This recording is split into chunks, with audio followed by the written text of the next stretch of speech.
Hello, everyone. My name is Ashlyn Spidel, and I'm a Human Development and Family Studies major. Thank you for being here today, and I hope to shed light on a critical but overlooked issue that affects millions: the persistent undervaluation of childcare workers, professionals who are overworked, underpaid, and yet fundamentally essential. These dedicated individuals enable countless parents to work, support their families, and contribute to the economy, but far too often, their own financial stability is sacrificed in the process. In the United States, early childhood educators earn a median wage of $13.07 per hour, leaving more than 13% in poverty and 43% relying on public assistance like food stamps or Medicaid. According to UC Berkeley's 2024 Early Childhood Workforce Index, wages vary by state, from a low of about $10.60 an hour in Louisiana to just $18.23 an hour in Washington, D.C., yet none meet local living wage standards. Globally, childcare wages usually hover just above the minimum, far too low to cover housing, healthcare, or basic necessities. Across Alaska, Connecticut, and Washington, over 80% of childcare providers reported earning less than their state's minimum wage benchmark, even when pay nears $20 an hour. The pandemic decimated the childcare sector. From February to April of 2020, roughly 376,600 jobs, nearly one-third of the U.S. childcare forces, were lost.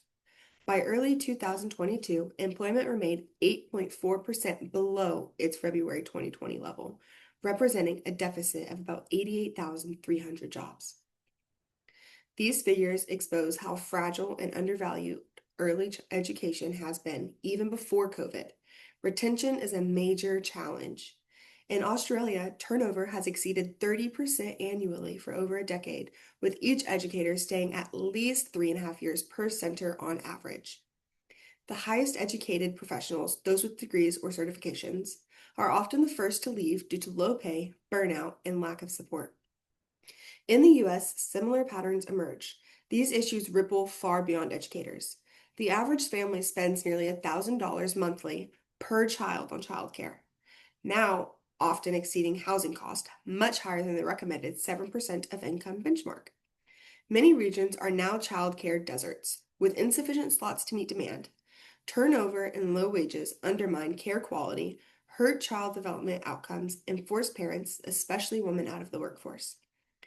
There is a model worth emulating. A daycare in San Francisco used local public funding via voter-approved initiatives to ensure no educator earns less than $28 an hour, with pay scaling up to $45 an hour based on qualifications. This approach dramatically reduced vacancies and improved retention, where other centers suffer 30% annual turnover. They had only 4 open positions during staffing revision in fall. It proves that fair pay, funded by public investment, can stabilize the workforce and improve outcomes. Here's what we need. Define childcare as essential public infrastructure, not a private burden. Everybody uses childcare, and the childcare workers are dramatically underpaid, causing them to burn out much faster than other jobs. Adopt living wage policies, such as setting baseline wages of $21 an hour by qualifications and region. There's many other workforces offering this to people who offer way less to the community. Support educators with benefits, training, and a clear career progression. Scale funding models like San Francisco's, linking compensation to credential and role. Investing in these steps will stabilize staffing, improve quality, empower families, and boost economic productivity. Childcare workers who are overwhelmingly women and profoundly diverse deserve more than fair pay. They deserve recognition, respect, and equity. According to UC Berkeley, approximately 94% of early educators are women, and 40 to 56 identify as a woman of color. Reflecting the racial diversity of children they teach, many are immigrants, nearly 20% of early educators, bring not only linguistic skills but also cultural understanding to their classrooms. Yet, despite their vital contributions, these predominantly female and multicultural professionals are undervalued at every level. They are the backbone of our care economy, yet they too often remain financially insecure and professionally overlooked. We know that when the caregivers lack stability, financially, institutionally, or emotionally, the entire system falters. Families struggle, quality suffers, and children lose out. By championing policies that provide dignified wages, culturally responsive support pathways for professional growth, and inclusive resources assess, we can transform childcare into a resilient, equitable, and honored field, one that truly reflects its inherent value of children, families, and their social fabric. Let's affirm that childcare professionals are not just workers, but vital contributors whose investment in early learning pays dividends across society.